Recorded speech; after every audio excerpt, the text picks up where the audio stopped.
Hello. Welcome back to another exciting episode of YOML, a year of magical learning.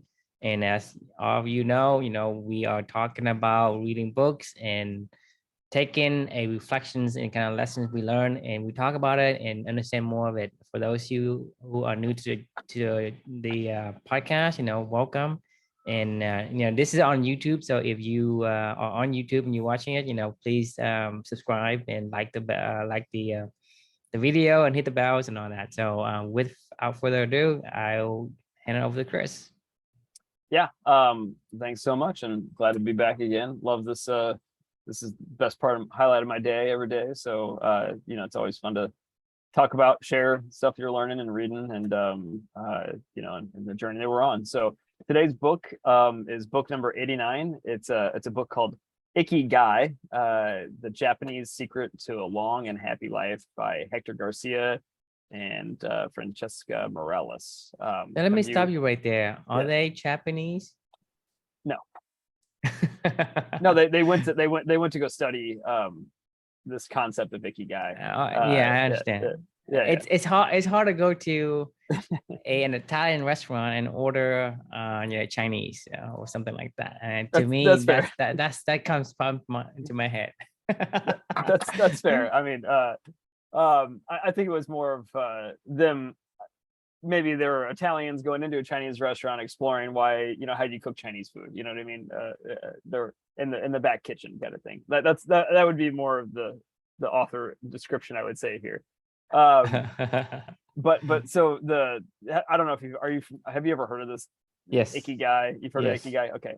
Well, then you tell me what Ikigai is. And what is Ikigai to you? Well, Ikigai to me, it's I don't really believe it, but it does make sense. I mean, they're talking about having your circles, right? Your one is on like what you do, what you're good at, right? When you have what you get good at, it's essentially your passion, and the things that you do, does it make money, right? If it makes money, right, then it becomes like a profession, right? So you have all these characteristics of yourself intersect, and the center of these intersections of your what you're good at, right? What you do for money, and what the world needs, and whatever. Those three circles intersect, and whatever is at the center of that intersect is called Ikigai. And Ikigai means that, hey, it's the most optimal for you to spend in that place, because it intersect your passion and things you do for people, and the thing that you're good at and thing you get paid for. That's a pretty good description. I think the book itself describes Ikigai as the place where passion, mission, vocation, and profession intersect. For me, I'm not Asian. Obviously you are. You clearly have heard of this before. But for me, it just means meaning, purpose, same stuff that we talk about, right? Like it's the Ikigai for me equals purpose, equals right. What are you on this earth to do? Right. Like what are you here for, right? Like what is your purpose? Like that's also the intersection of your vocation, your passion, your values, your mission in life. That's the people you're around. The work that you do. That's your purpose. Like, I mean, it's so for, I don't know. I mean, that's the way that I think of when I heard Ikigai, and when I read this book, I was thinking, oh, it's just the Japanese word for purpose, but I know that it's right, but I think a little bit more than that. That's why I don't believe in Ikigai in totality. Right. Well, I think I do have to read this book because I believe in purpose. So I mean, I think that it does. Right, but after this, I'll tell you what my reason why I think it's not in totality. I agree with you. I do. I agree with you 100%. Awesome. So that's what Ikigai is about. The book's about. It's about learning from these people what is their Ikigai, where their Ikigai came from. How does it help them to find meaning? Live a long life. Help them give them purpose and meaning and direction in life. So my personal reflection from this is living life on purpose, right? So I mean, we were just talking about this the other day, but you know, I feel like a little bit of a broken record with these past few books, and you can kind of see if you follow along with this journey book by book, you can see how certain books compound on each other in a certain time frame. You know what I mean? Where you're where things are starting to stack up a little bit, right? So at this time, and I still say this stuff, and we say this stuff all the time. I find myself saying all the damn time, you know, a beaver must dam, you know, like or as you would say, a painter must paint. You know? I mean, I want to interject here a little bit because, you know, I think it's if you truly live the value that you claim, then yes, it's gonna be on your mind all the time, which is good, because that's a proof that you're living what you said you do. Right. And so these are the value that you live. And when you live, it's not just, oh, I did that yesterday. Well, it's every day, it's every minute, you know, you immerse yourself in the value. What is the value that you believe in? If you believe in it, then it's every minute of every second of of your existence. I couldn't agree more. Which is why this journey is so fun for me, as I start to, like, we'll get to reflections in the future, but you know, this is like my memory palace. You know, this is I talked to you about that with that book, Moonwalking with Einstein. You know, where like the memory champions, like this is my memory palace, right? This is me documenting it, sharing it, but it's also for me, like to build and compound, and you know, and to grow with my own thoughts and ideas and stuff like that, and be able to recall when we go talk about these things. So anyway, this book, you know, I mean, I find myself these days saying, you know, beaver must dam all the time, painter must paint, you know, the stuff, you know, all that good stuff, right? Yeah. And it's really cool. I love those you know, sayings. beavers, I love those sayings because it points me to my true, in the true north of my compass. My compass is using that as a point of reference. Hey, you know, this is the direction you're going, and it's, you know, is this much far away from the true north, your true north. Right. Yeah. No, I mean 100%. So like when we say a beaver must dam, and we just talked about this a couple episodes ago, but you know, they wake up every day knowing what they're supposed to do, what are they on this earth to do. I don't feel like they look at the eagle flying around and they're like, man, I really want to do that, you know, or the fish, you know, jumping over the salmon jumping over the logs and the dams they create, and be like, man, I wish I could just swim upstream, you know, and you know, go explore. Like, no, like this is what they do. This is what they're here for, and I don't think that they even think twice about it, you know. I think this is just, you know, their Ikigai, you know. Just like beavers, I feel like everybody has an Ikigai. I mean, this is just my personal thought. I do feel like everything, every person, even inanimate objects, I feel like, you know, have a purpose in this world and serve a purpose. You know, clothes or furniture, whatever that may be. They all everything serves a purpose, and deserves to serve a purpose. Otherwise, they shouldn't be here, you know. But here's the trick with all this stuff, and we've talked about this in the past as well. Well, Ikigai is amazing, purpose, you know, whatever you want to call it, it's amazing, right? The beavers know what they're supposed to do every single day. It gives you clarity, it gives you direction, it gives you all these things. So how do you find it, right? That's a tough question.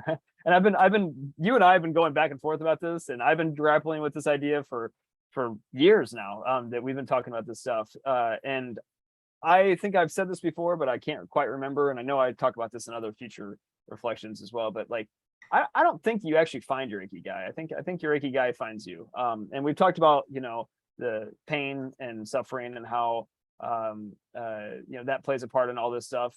And I think that is kind of the origins of a lot of where your Ikigai comes from. You know, where it points you into that direct, just that searing memory and that pain of, you know, driving you forward and pointing you into a direction. I don't think you find it in your pain, but I think it starts to open up to you if you want to seek it, I guess, coming out of that pain.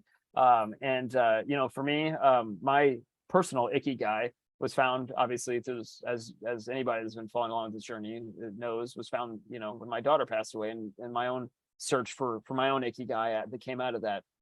My personal Ikigai, I like to call it living for two, which is, you know, for me, it's waking up every single day to honor the memory of my daughter, to harness the example of the values that she demonstrated to me in her short life that she was here in this world, and then to turn those values that she taught me into action, to honor her memory, to share her with the world as well. So like, this is this is my Ikigai. This is what I will do until the day that I die. And I'm very confident with that. And I feel very fulfilled with that. You know, it's something that I get an opportunity to spend time with Amelia every day, and I get an opportunity to express myself, do meaningful work, and you know, feel like I'm making a difference for her, for myself, and then whatever comes of that comes of that. But at the end of the day, like, you know, it gives me purpose, and it gives me direction. It gives me a reason to want to get up every single day. So for me, I'm left wondering, you know, is Ikigai really worth it? Because I don't know, Ikigai, purpose, whatever you're gonna call it, you know, I would give it up in a heartbeat if I could still have my daughter here. But at the end of the day, like, that's what I got, you know. So if a beaver must dam, I gotta live for two. And that's how this whole Ikigai thing, I guess, works, you know. So we'll you know, we'll see where it takes us. But yeah, I mean, I'd love to get your thoughts. You know, first off, the question is what's your Ikigai? I know we've talked about it before, but you know, if you want to share again and talk about it, happy to. Right. So happy to for me, revisit that, I want to make a commentary first before I answer the question, because I think the Ikigai means reason for life.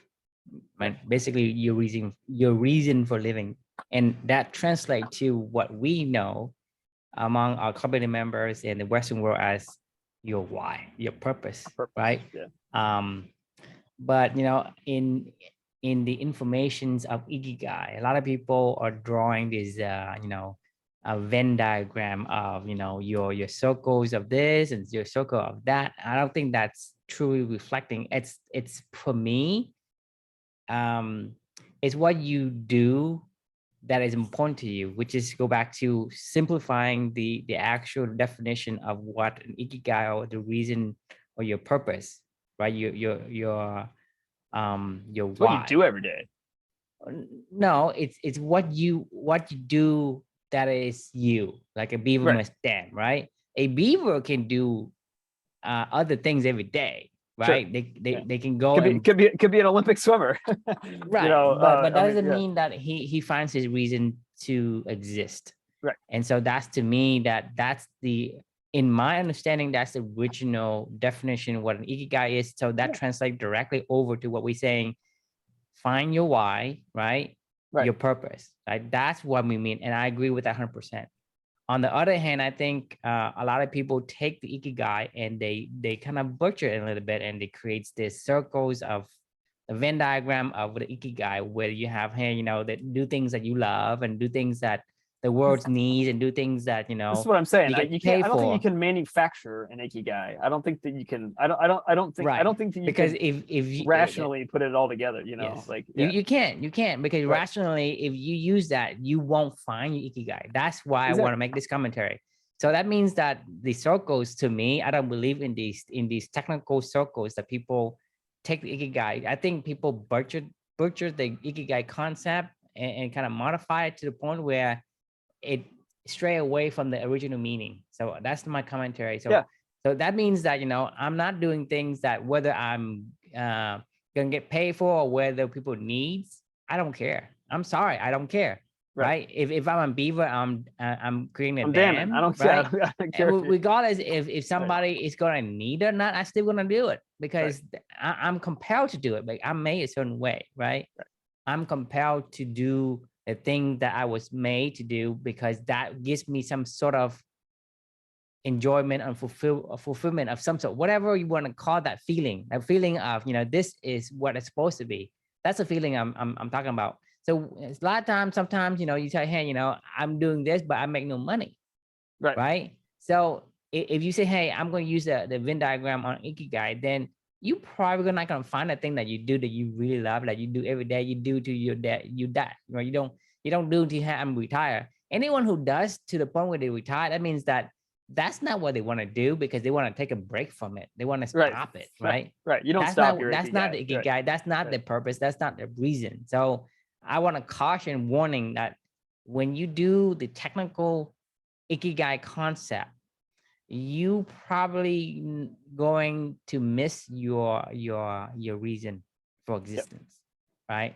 Like I said, I don't think that you find it. I think it comes to you, you know, and I don't And I don't know that. Well, I think yes and no, because it's there, right? And it is yours, specifically for you, because that has the correct match. But Right. at the same time, you could ignore it. So that means you have to Yeah. kind of search for it. But at the same time, it has to say, hey, you know, this is going to be the right match. So it's there a mutual, somewhere. it's mutual. It's out there. You just Right. you have to be open to finding it. Right. It reminds me of The Alchemist a little bit. You know, it's like you know, when he's out there searching for everything, it's like you learn it along the journey, and you know, like it just right, it all comes together eventually, you know. Right, because the thing is, a lot of people, they never ever found the Ikigai. They never found their purpose. They live a lot of people never searched either. I mean, they and that's my point. They don't search, right? And the thing is, I think it's out there. Every single person has a purpose, right? They made, you know, a beaver. They're gonna want to dam because that's the way they make. You can ask him, why do you want to? What benefit do you get from creating dams, right? They don't know. They say, hey, I just like it. I just got a dam, man. I just gotta do it, right? Yeah. And so that's the thing, is they have to go and find the things that are the purpose that's always out there, because they have been created or made from a patterns and combinations of certain atoms and molecules in DNA, whatever you want to call that, right? That has a specific pattern. That pattern has a matching purpose. So that purpose out there, but if you don't look for it, you won't find it. A lot of people don't. Some people do through some, like you said, you know, painful experience, because that create these painful experiences and they these force you to atomic search. bomb. They force you to search. Forces you to, yes, exactly. It forces you to look. Right. Because, you know, I can't see where I'm going. I don't see what the current path that I'm on is the right thing for me. So you are forced to look. And when you're forced to look, you have a much better probability of finding things that it's going to match what you are made for.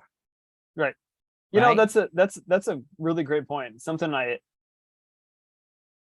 don't know why, like, you just drew a link in my mind to, I know something that you and I have not argued about, but I think that we haven't come to a consensus on yet at this point in time, where I've been pretty adamant that, like, you know, through pain and trauma and, you know, things like that, like, that's when you find your Ikigai. But to your point, you've always been like, well, I don't think that you have to experience pain to go, you know, but I don't know. We've gone back and forth on this topic many times, but I think what you just said, sometimes you're just, you know, lucky. Right. Sometimes you're just lucky, but at the same time, like, I want to make sure I get this out of my head, because this is percolating right now as you said that.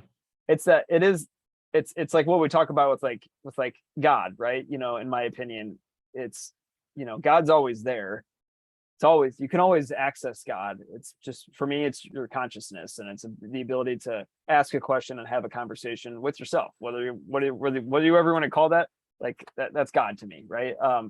But you have to ask the question first, and you have to go out there and search for an answer, and God will always be there to help you out, right? Like, I think your Ikigai is what you're saying. This is a corollary that I'm trying to draw. It's always out there, and I agree with you. But you have to ask the question. So you have to search, and then it's a partnership at that point in time. You find each other. Like, you know, it's not. Right. Yes. Yeah. So with that aligns exactly with what I'm thinking, because you think about it. If you believe in God, right? God's always out there, whether or not you see him or not. Right. And that's what I'm saying. Your purpose is always out there, regardless of whether you see it or not. Right. Yeah, I agree. I mean, 100%. And if you don't search, you won't find it. You have to. I mean, it's not even just like, if you don't ask a question, you'll never talk to God either. You know, like, I mean, that's called prayer. That's called meditation. That's called whatever you want to call it. Like that's why that's why religions, you know, for in perpetuity have centered so much around, you know, prayer and meditation and like having a conversation, because you have to talk. The point of a prayer, and the point of you know, these you know, quiet time, you know, it's you actually asking the questions. Right, you're thinking. Oh, hey, you know, hey God, why is this happening to me? You know, what do I need to do? You just ask, right? When you ask, but you're searching. That's exactly what it is. You're searching. Right.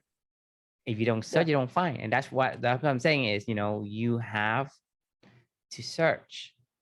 you can't just say, hey, it's gonna find you. So I don't want to think. I'm sorry, because I'm so technical that I don't want people to get confused on say, hey, okay, if your wife finds you, well, I don't need to do anything. It's gonna come Right. to Yeah, me. you have to do, yes, you're right. Like, actually, that's a great point. Like, and there is a big gap between, I like that we're bridging this gap, because I still am of the impression that there's not,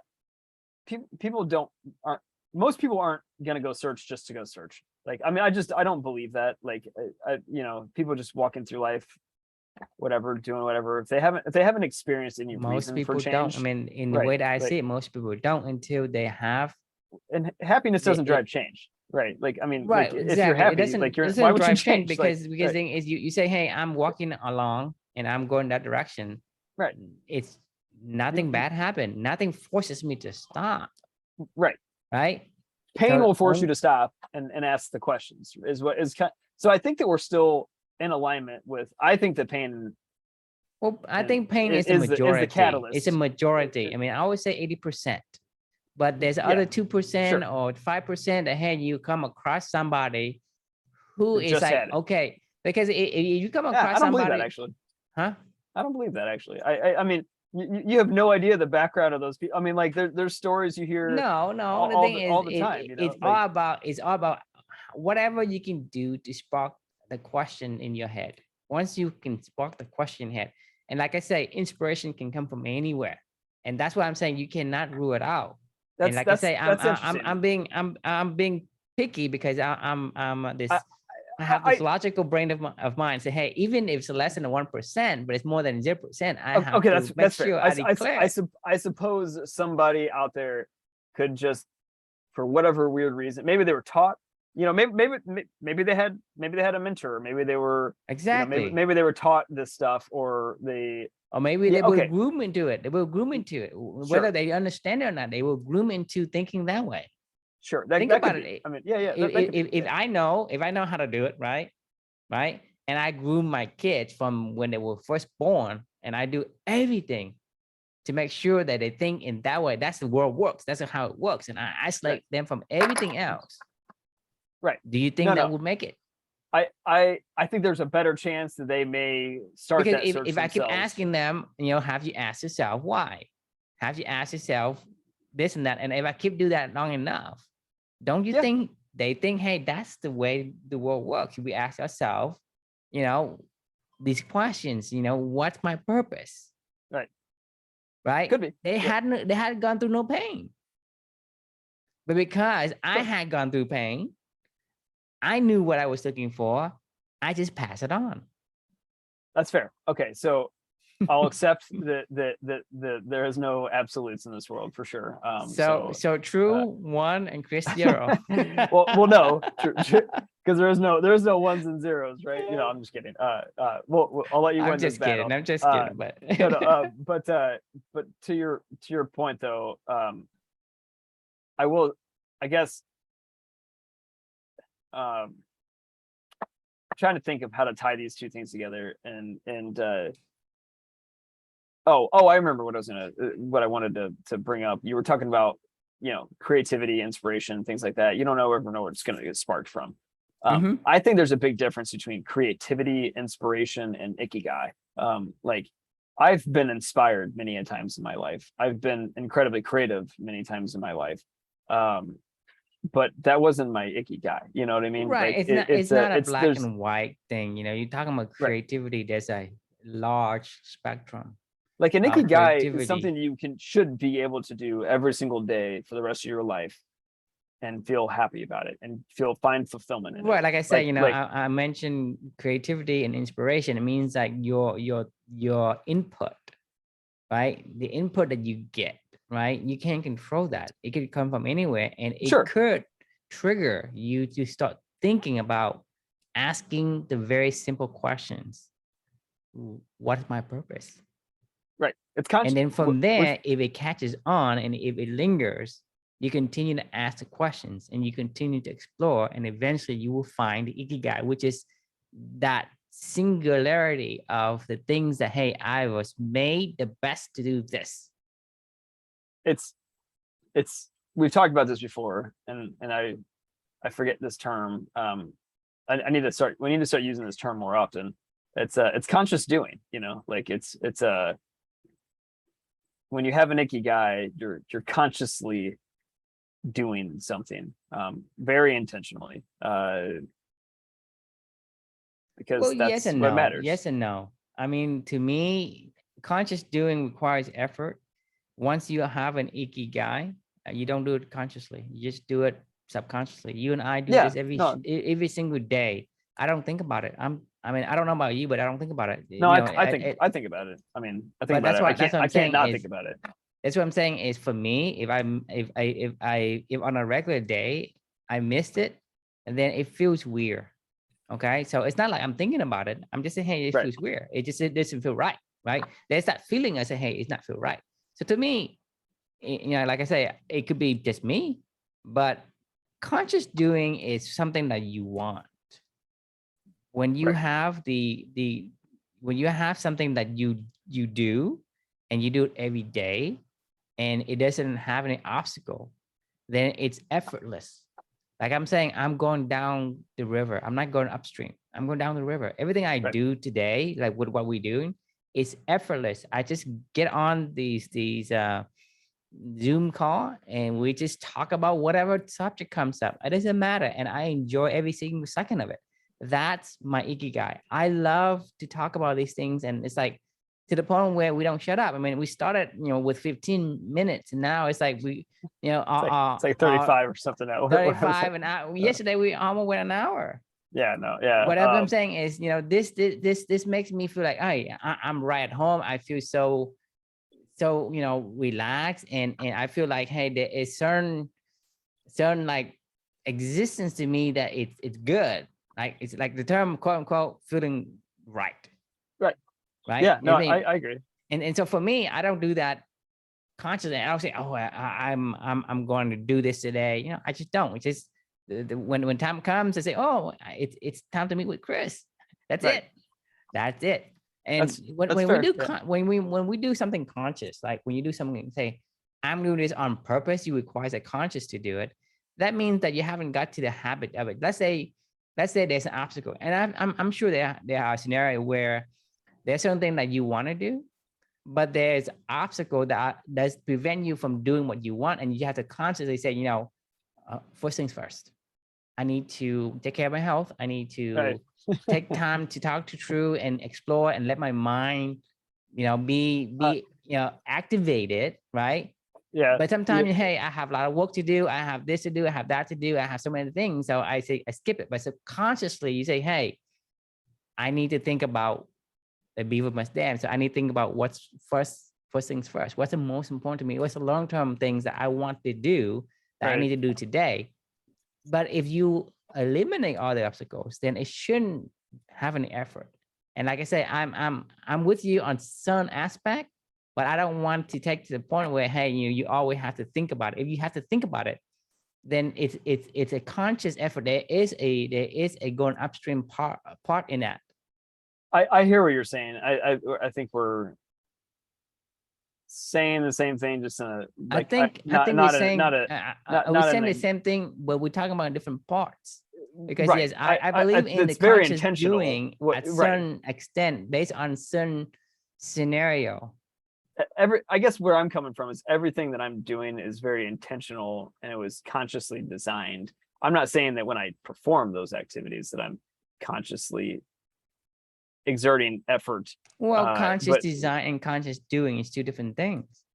Well, so I guess here's where the conflict comes into my own mind, is with Amelia.